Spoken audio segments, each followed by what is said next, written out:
الحمد لله نحمده ونستعينه ونستغفره ونؤمن به ونتوكل عليه ونعوذ بالله من شرور أنفسنا ومن سيئات أعمالنا من يهد الله فلا مضل له ومن يضلل فلا هادي له ونشهد أن لا إله إلا الله وحده لا شريك له ونشهد أن سيدنا ومولانا محمدًا عبده ورسوله صلى الله تعالى عليه وعلى آله وأصحابه وبارك وسلم تسليمًا كثيرًا كثيرًا أما بعد فأعوذ بالله من الشيطان الرجيم بسم الله الرحمن الرحيم فإن آمنوا بمثل ما آمنتم به فقد اهتدوا صدق اللہ مولانا العظیم۔ معزز سامعین کرام، بزرگوں اور دوستوں، اس کائنات میں اللہ رب العزت کے بعد سب سے بڑا مقام و مرتبہ وہ انبیاء کرام علیہم الصلاۃ کا ہے، اور انبیاء کرام علیہم الصلاۃ میں ہمارے اور آپ کے پیارے آقا حبیب مصطفیٰ محمد عربی صلی اللہ علیہ وسلم کا مقام و مرتبہ ہے۔ انبیاء کرام علیہم الصلاۃ کے بعد سب سے بڑا مقام و مرتبہ صحابہ کرام رضوان اللہ تعالی علیہم اجمعین کا ہے۔ صحابہ کرام کا مقام و مرتبہ اتنا بڑا ہے کہ قرآن مجید میں اللہ رب العزت نے ان کے لیے خوشخبری سنائی، رضی اللہ عنہم ورضوا عنہ، کہ اللہ ان سے راضی ہو گیا اور وہ اللہ سے راضی ہو گئے۔ یہ بہت بڑا مقام اللہ رب العزت نے صحابہ کرام رضوان اللہ تعالی علیہم اجمعین کو عطا فرمایا ہے، اور یہ مقام و مرتبہ سارے کے سارے صحابہ کے واسطے ہے۔ قرآن مجید میں اللہ تبارک و تعالی نے مختلف انداز میں، مختلف اسلوب میں، مختلف مقامات پر صحابہ کرام کی عظمت کو بیان فرمایا، اور ارشاد فرمایا کہیں اولئک هم الفائزون، کہیں فرمایا اولئک هم المہتدون۔ مختلف انداز میں صحابہ کی عظمت، ان کے مقام، ان کے مرتبے کو بیان فرمایا، اور پیارے آقا صلی اللہ علیہ وسلم نے ارشاد فرمایا اللہ اللہ فی اصحابی لا تتخذوهم غرضا من بعدی، کہ میرے صحابہ کے بارے میں تم اللہ سے ڈرتے رہنا، میرے بعد تم انہیں اپنے مفاد کا نشانہ نہ بنانا۔ اور پھر ایک اصول نبی کریم صلی اللہ علیہ وسلم نے بیان فرمایا فمن احبہم فبحبی احبہم، کہ جو ان سے محبت کرے گا تو مجھ سے محبت کی وجہ سے ان سے محبت کرے گا، ومن ابغضہم فببغضی ابغضہم، اور جو ان سے بغض رکھے گا، ان سے دشمنی رکھے گا تو مجھ سے بغض اور مجھ سے دشمنی کی وجہ سے ان سے دشمنی رکھے گا۔ اب یہ ایک اصول، ایک پیمانہ نبی کریم صلی اللہ علیہ وسلم نے متعین فرما دیا ہے۔ اگر ہم دنیا میں کسی کو دیکھیں کہ وہ کسی بھی صحابی پر انگلی اٹھا رہا ہے، کسی بھی صحابی کو برا بھلا کہہ رہا ہے،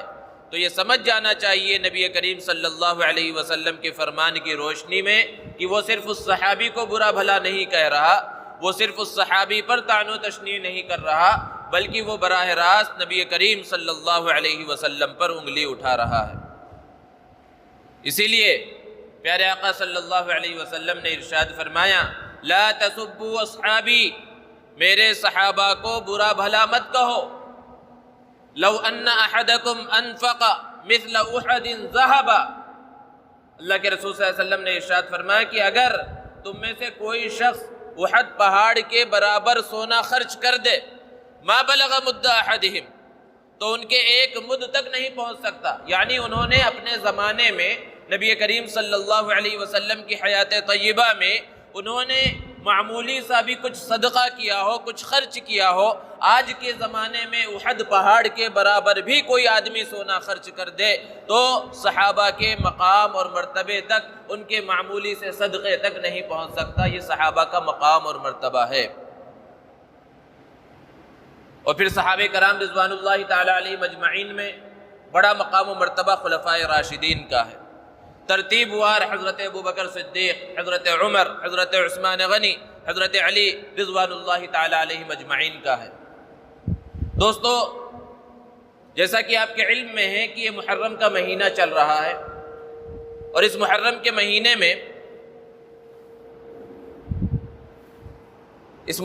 مہینے میں عاشورہ کے دن حضرت حسین رضی اللہ تعالی عنہ کی شہادت ہوئی اور کربلا کا واقعہ پیش آیا۔ بلا شبہ حضرت حسین رضی اللہ تعالی عنہ کی شہادت کا بڑا مقام و مرتبہ ہے، اس کا انکار کیا ہی نہیں جا سکتا۔ لیکن ایک طبقہ وہ ہے جو حضرت حسین رضی اللہ تعالی عنہ کی شہادت کی آڑ لے کر، واقعہ کربلا کی آڑ لے کر، صحابی رسول، کاتب وحی حضرت امیر المؤمنین حضرت معاویہ رضی اللہ تعالی عنہ پر انگلی اٹھاتا ہے، طعن و تشنیع کرتا ہے، گالیاں دیتا ہے، برا بھلا کہتا ہے۔ اس لیے اس بات کی ضرورت محسوس ہوئی کہ حضرت امیر المؤمنین معاویہ رضی اللہ تعالی عنہ کی شان کا تذکرہ کیا جائے کہ نبی کریم صلی اللہ علیہ وسلم کے نزدیک ان کا مقام و مرتبہ کیا تھا، اور اس امت نے انہیں کتنا بڑا مقام اور مرتبہ عطا فرمایا ہے۔ 10 محرم کے گزرنے کے بعد سے، بلکہ محرم کا جو آغاز ہوا تھا اس وقت سے ہی اگر آپ نے غور کیا ہو تو سوشل میڈیا پر اور دوسری جگہوں کے اوپر مسلسل حضرت امیر معاویہ رضی اللہ تعالی عنہ کی شان میں گستاخی کی جا رہی ہے، اور ہر مسلمان یہ سمجھ سکتا ہے کہ یہ کتنی بڑی جرأت ہے، اور نبی کریم صلی اللہ علیہ وسلم کے ایک ساتھی کے اوپر انگلی اٹھانا یہ خود اس بات کو بتلاتا ہے کہ اس شخص کا ایمان کس درجے پر پہنچ چکا ہے، اس شخص کا ایمان باقی بھی ہے یا باقی نہیں ہے۔ دوستو، صحابیت کا وہ مقام و مرتبہ ہے جس کا اندازہ اور تصور نہیں کیا جا سکتا۔ ایک شخص نے حضرت عبداللہ ابن مبارک رحمۃ اللہ علیہ سے ایک سوال کیا، اور عجیب و غریب سوال کیا کہ مجھے یہ بتائیے کہ حضرت عمر ابن عبدالعزیز رحمۃ اللہ علیہ زیادہ افضل ہیں یا حضرت امیر معاویہ رضی اللہ تعالی عنہ زیادہ افضل ہیں؟ بعد کے لوگوں میں سے ایک ایسے شخص کا انتخاب کیا جو بہت عادل ہیں، لوگ انہیں پسند کرتے ہیں، اور صحابہ میں سے ایک ایسی شخصیت کا انتخاب کیا جس کے بارے میں لوگوں نے طرح طرح کی باتیں مشہور کر رکھی ہیں۔ حضرت عبداللہ ابن مبارک رحمۃ اللہ علیہ نے بہت خوبصورت جواب دیا اور ارشاد فرمایا کہ تم یہ سوال کرتے ہو کہ عمر ابن عبدالعزیز بہتر ہیں یا امیر معاویہ بہتر ہیں،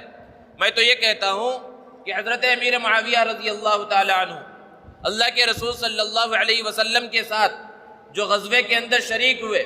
وہ جس گھوڑے کے اوپر سوار ہوئے اور گھوڑے کے دوڑنے کی وجہ سے گھوڑے کے قدموں کے نیچے سے جو دھول اڑی اور وہ دھول اڑ کر اس گھوڑے کے ناک کے اندر جا کر بیٹھ گئی، 1000 عمر ابن عبدالعزیز اس دھول کے برابر نہیں ہو سکتے۔ یہ صحابیت کا مقام ہے، یہ صحابیت کا مقام و مرتبہ ہے۔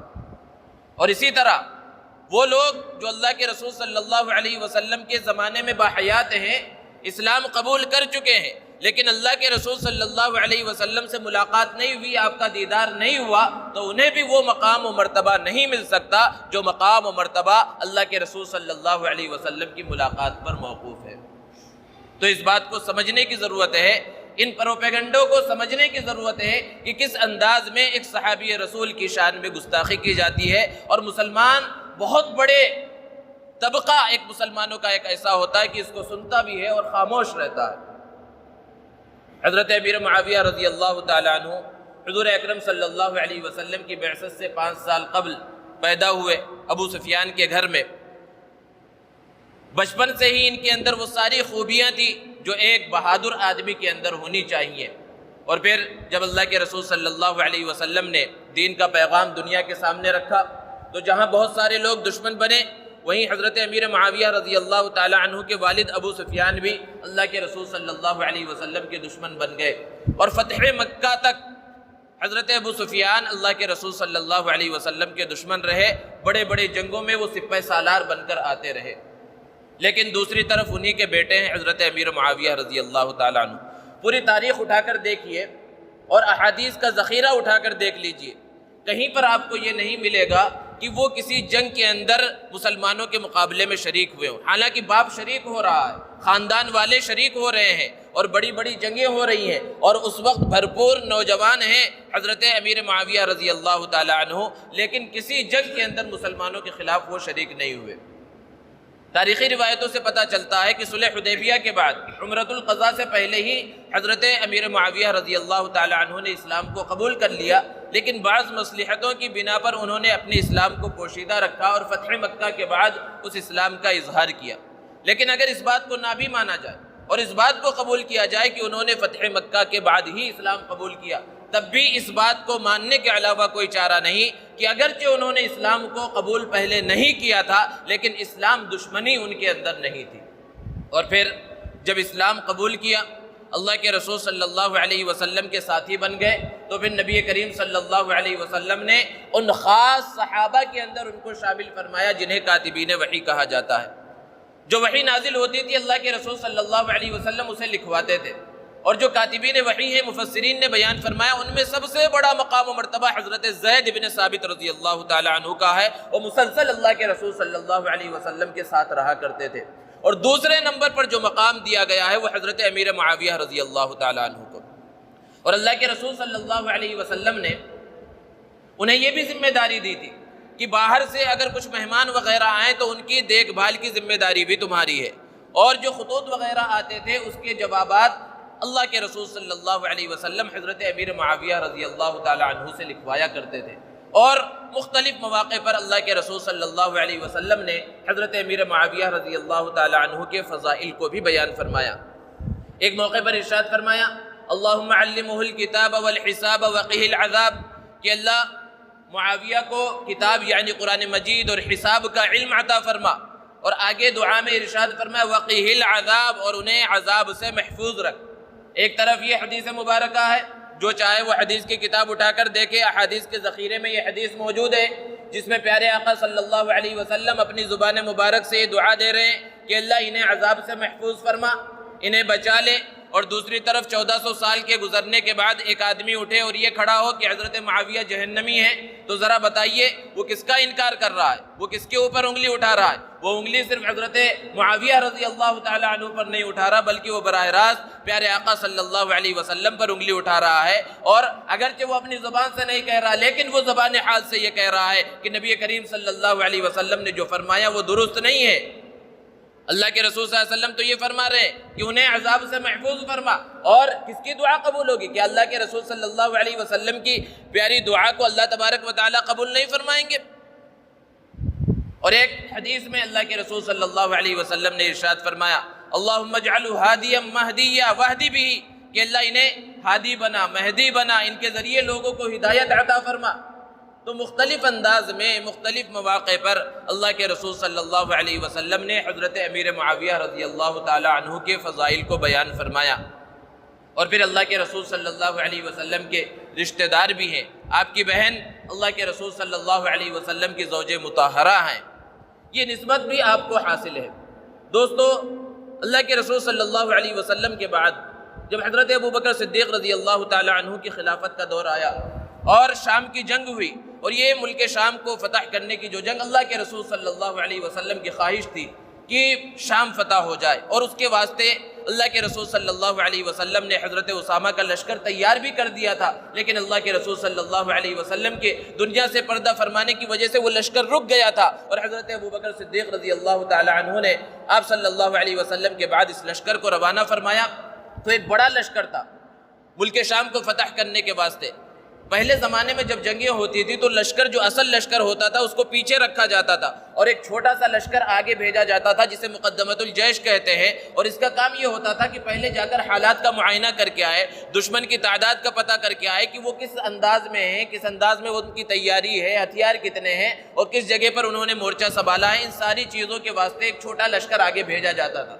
تو یہ جو چھوٹا لشکر بھیجا گیا، اس کے اندر علم جھنڈا حضرت امیر معاویہ رضی اللہ تعالی عنہ کے پاس ہے، اور روایتوں سے پتہ چلتا ہے کہ یہ چھوٹا لشکر جو آگے گیا اس نے ہی اس بڑے لشکر کو شکست دے دی۔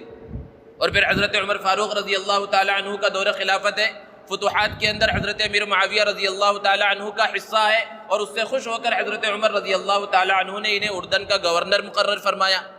حضرت عمر فاروق رضی اللہ تعالی عنہ کے دور خلافت میں حضرت معاویہ رضی اللہ تعالیٰ عنہ نے آپ سے خواہش کی تھی کہ مجھے اجازت دی جائے بحری بیڑے تیار کرنے کے واسطے کہ اب ہم سمندروں کے اندر بھی اپنے جہاز لے کر جائیں اور سمندروں کو پار کر کے بھی اسلام کو پھیلائیں۔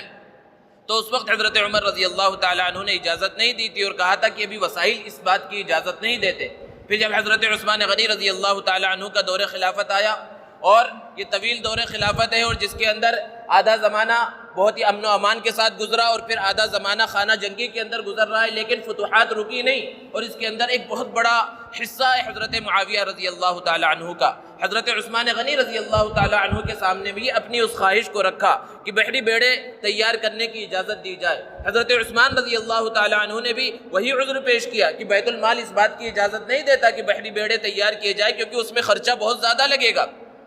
حضرت معاویہ رضی اللہ تعالیٰ عنہ نے ارشاد فرمایا اجازت دینا آپ کا کام ہے اور پھر انتظامات کرنا ہماری ذمہ داری ہے۔ حضرت عثمان رضی اللہ تعالیٰ عنہ نے اجازت دی اور حضرت معاویہ رضی اللہ تعالیٰ عنہ نے سب سے پہلی مرتبہ اسلامی تاریخ میں بحری بیڑے تیار کیے، اور اللہ کے رسول صلی اللہ علیہ وسلم نے اپنی زبان مبارک سے اپنی حیات طیبہ میں ایک خوشخبری سنائی تھی کہ وہ سب سے پہلا لشکر جو سمندر میں جا کر جنگ کرے گا ان کے واسطے خوشخبری سنائی تھی۔ تمام محدثین کا اس بات پر اتفاق ہے کہ اس کے مصداق حضرت معاویہ اور ان کے ساتھی ہیں۔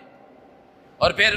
حضرت عثمان غنی رضی اللہ تعالیٰ عنہ کی مظلومانہ شہادت کے بعد حضرت علی رضی اللہ تعالیٰ عنہ کا دور خلافت آیا، اور جب حضرت علی رضی اللہ تعالیٰ عنہ کا دور خلافت آیا تو پھر اس کے بعد اختلافات بہت زیادہ پیدا ہوئے۔ حضرت علی اور حضرت معاویہ رضی اللہ تعالیٰ عنہ کے درمیان آپس میں اختلاف ہوا۔ دوستو، صحابہ کے درمیان بہت سارے اختلافات ہوئے، اور ان صحابہ کے اختلافات کو امت نے ایک نیا نام دیا ہے، مشاجرات صحابہ، کہ انہیں اختلاف بھی نہ کہا جائے، ایک اچھا نام دیا گیا مشاجرات صحابہ،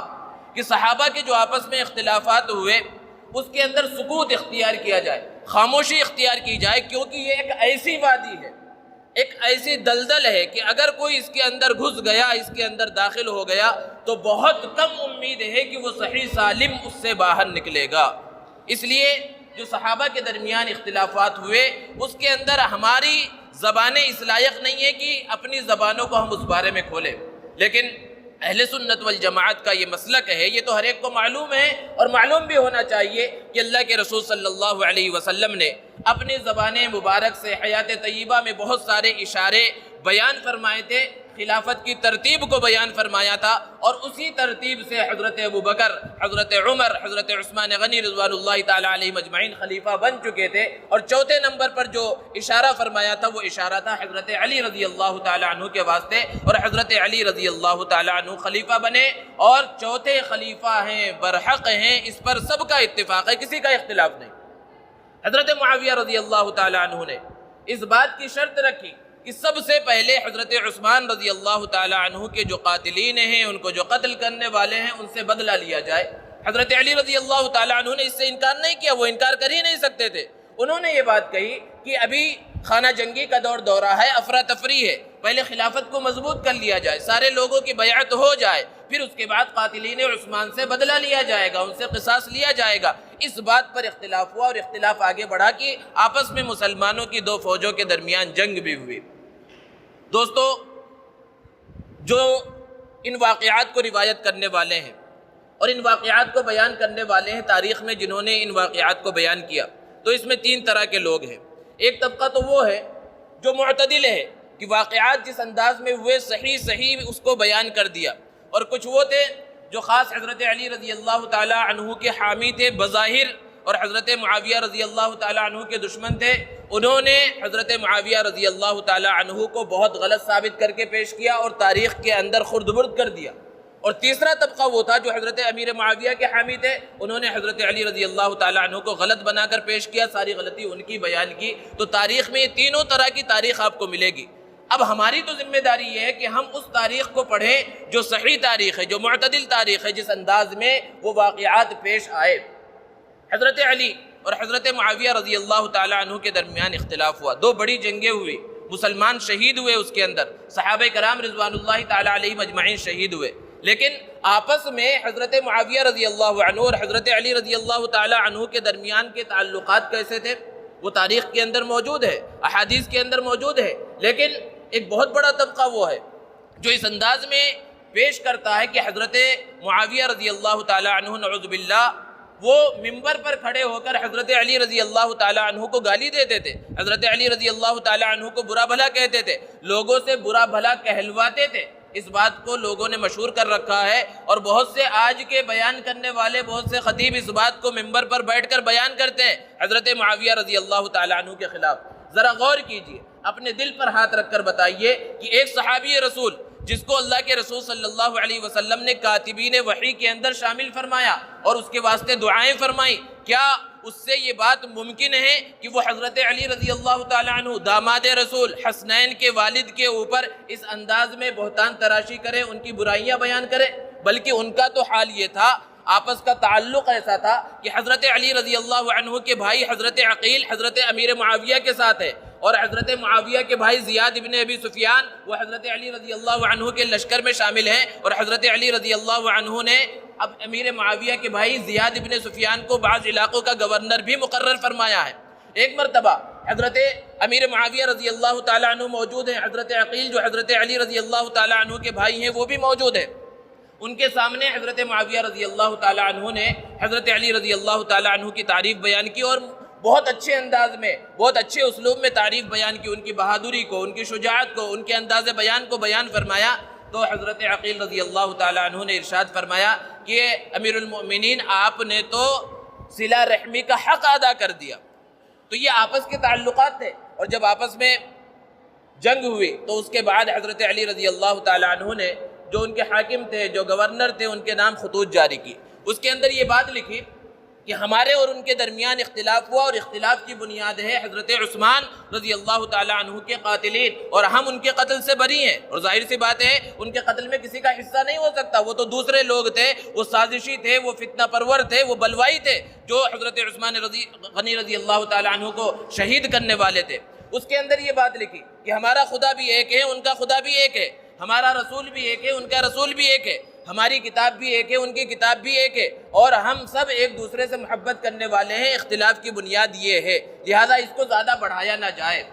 اور پھر جب جنگ ختم ہوئی، حضرت علی رضی اللہ تعالیٰ عنہ اپنے علاقے میں چل رہے، اپنے مقتولین کو دیکھ رہے ہیں، شہداء کو دیکھ رہے ہیں، اور ایک ایک شہید کے پاس کھڑے ہو کر دعا دے رہے ہیں اس کے واسطے، اور جب اپنے علاقے میں ان کے جو شہید ہوئے تھے اس سے جب فارغ ہو گئے تو اس علاقے میں حضرت علی رضی اللہ تعالیٰ عنہ تشریف لے کر گئے جہاں حضرت امیر معاویہ رضی اللہ تعالیٰ عنہ کے لشکر میں جو لوگ شامل تھے، اور وہ جو شہید ہوئے تھے ادھر پہنچے اپنے ساتھیوں کے ساتھ حضرت علی رضی اللہ تعالیٰ عنہ، اور جس طرح اپنے ساتھیوں کے واسطے دعائیں فرمائی تھی، اپنے ایک ایک شہید کے واسطے دعا فرمائی تھی، اسی طرح حضرت علی رضی اللہ تعالیٰ عنہ نے اس لشکر کے اندر جو شامل تھے اور جو شہید ہوئے تھے ان کے واسطے بھی اسی طرح حضرت علی رضی اللہ تعالیٰ عنہ نے دعا فرمائی۔ یہ آپس کا تعلق تھا، ان کا اختلاف ہوا تھا، اور اس اختلاف کے بارے میں پہلے یہ بات کہی گئی ہے کہ اس کے اندر اپنی زبانوں کو زیادہ نہیں کھولنا چاہیے، کیونکہ اس کے اندر پھر کسی کی تعریف زیادہ ہوگی اور کسی کی تنقیص ہوگی، کسی کی برائی بیان کی جائے گی، اور اس دلدل کے اندر آدمی پھنس جائے گا اور اپنے ایمان سے ہاتھ دھو بیٹھے گا۔ جب حضرت معاویہ اور حضرت علی رضی اللہ تعالیٰ عنہ کے اختلافات عروج پر ہیں تو اس وقت قیصر روم نے یہ چاہا کہ حضرت علی رضی اللہ تعالیٰ عنہ کے حکومت میں جو علاقے ہیں ان علاقوں میں سے بعض علاقوں پر قبضہ کر لیا جائے، کیونکہ آپس میں ہی لڑ رہے ہیں۔ جب حضرت علی رضی اللہ تعالیٰ عنہ کو پتہ چلا تو وہ بہت پریشان ہوئے، حضرت معاویہ رضی اللہ تعالیٰ عنہ کو پتہ چلا تو وہ بھی بہت پریشان ہوئے۔ حالانکہ قیصر روم تو یہ چاہتا تھا کہ میں اگر حضرت علی کے علاقوں کو فتح کر لوں گا تو امیر معاویہ خوش ہو جائیں گے، لیکن حضرت معاویہ رضی اللہ تعالیٰ عنہ کو جب پتہ چلا کہ قیصر روم اس طرح کا ارادہ کر رہا ہے تو انہوں نے ایک خط لکھا، اور خط کے اندر بہت لمبی تفصیل ہے، لیکن شروعات کے الفاظ اس انداز میں لکھے کہ اے لعنتی انسان، جو تو ارادہ کر رہا ہے کہ حضرت علی رضی اللہ تعالیٰ عنہ کے علاقوں کو تو فتح کر لے، اس پر آ کر قبضہ کر لے، تو اگر تو نے اپنے منصوبے کو عملی جامہ پہنانا چاہا تو میں اور میرے چچا زاد بھائی حضرت علی رضی اللہ تعالیٰ عنہ کو اپنا چچا زاد بھائی کا دونوں آپس میں مل کر صلح کر لیں گے، اور پھر دونوں مل کر تیرے مقابلے میں آئیں گے کہ تجھے زمین پر کوئی جگہ نہیں ملے گی۔ یہ تھا آپس کا تعلق، اور اس خط کی وجہ سے قیصر روم کی ہمت ختم ہو گئی اور پھر وہ مقابلے پر آ نہ سکا۔ ایک مرتبہ ایک شخص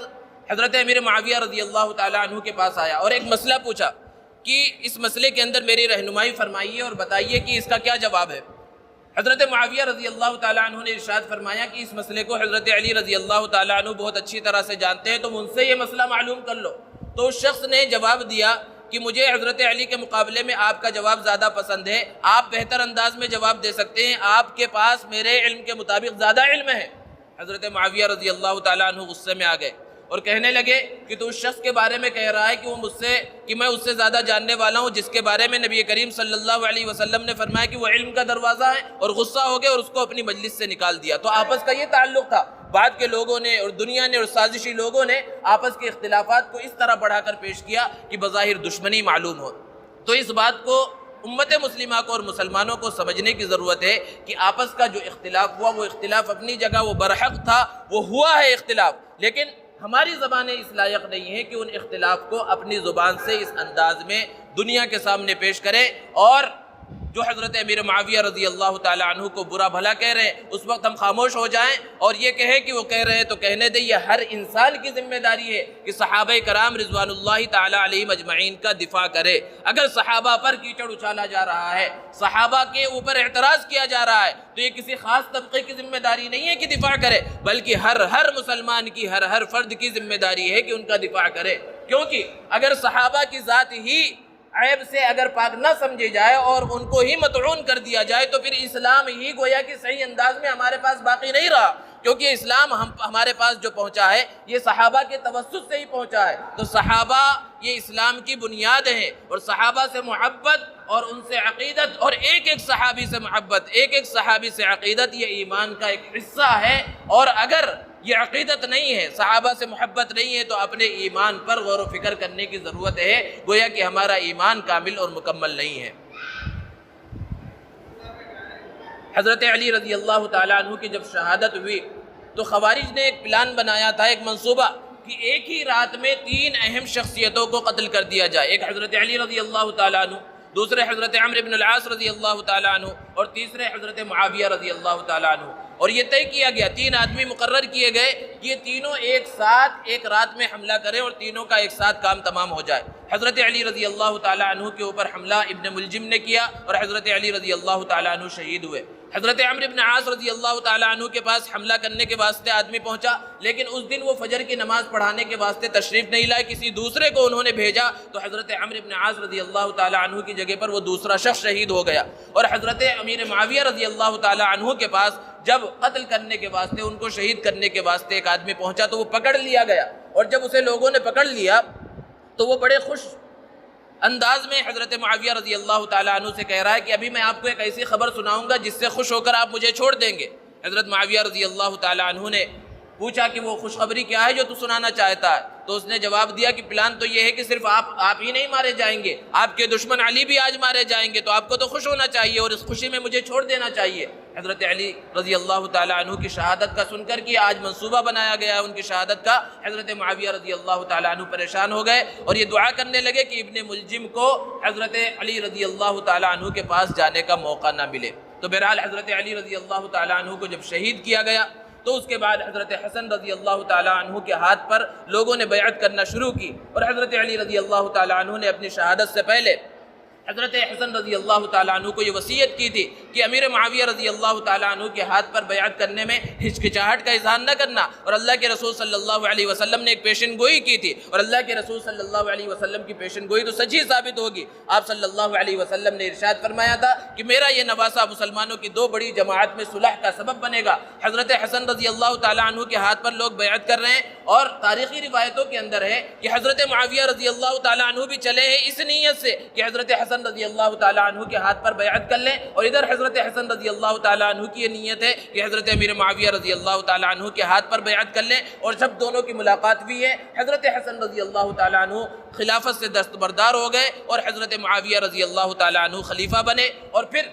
جب آپ خلیفہ بنے تو یہ جو خلافت کا دور ہے تقریباً 20 سال کا طویل عرصہ ہے، سن 40 ہجری سے سن 60 ہجری تک کا یہ طویل عرصہ ہے، یہ پورا کا پورا عرصہ امن و امان کے ساتھ گزرا۔ حضرت عمر فاروق رضی اللہ تعالیٰ عنہ کا جو دور خلافت تھا کہ آپ نے سنا کہ 22 لاکھ مربع میل پر مسلمانوں کی حکومت تھی، اور وہ بڑھ کر حضرت عثمان غنی رضی اللہ تعالیٰ عنہ کے دور خلافت میں 44 لاکھ مربع میل ہو گئی تھی۔ حضرت امیر معاویہ رضی اللہ تعالیٰ عنہ کا جو دور خلافت آیا اور جو امن و امان کا دور تھا اس میں یہ خلافت بڑھتے بڑھتے 64 لاکھ مربع میل پر مسلمانوں کی حکومت تھی، اور حضرت امیر معاویہ رضی اللہ تعالیٰ عنہ نے بہت سے علاقے فتح کیے، اور ہندوستان کے قریب قریب تک اسی زمانے میں مسلمان آئے اور بہت سارے علاقوں کو فتح کیا، اور بہت سی ایسی چیزیں، نئی چیزوں کو ایجاد کیا جو حضرت امیر معاویہ رضی اللہ تعالی عنہ کے دور سے چلنے لگی۔ تو بہرحال ان واقعات کو اور خلفائے راشدین کی سیرت کو اور حضرت امیر معاویہ رضی اللہ تعالیٰ عنہ کی سیرت کو بیان کرنے کا مقصد یہ ہے کہ ہمارے ذہن کے اندر یہ بات بیٹھ جائے کہ صحابہ سب کے سب عادل ہیں، اور سارے صحابہ اس بات کے حقدار ہیں کہ ان سے محبت کی جائے، دل کے اندر ان کی عظمت ہو، ان کی بڑائی ہو، کسی ایک ادنا سے ادنا صحابی کے بارے میں ہماری زبان سے کوئی غلط چیز نکلنے نہ پائے، اور اگر صحابہ کے اوپر کہیں پر انگلی اٹھائی جا رہی ہے، اعتراض کیا جا رہا ہے، تو ہم آگے بڑھ کر اس کا دفاع کرنے والے بنے۔ اللہ رب العزت ہمیں عمل کی توفیق عطا فرمائے۔ وآخر دعوانا الحمدللہ رب العالمین۔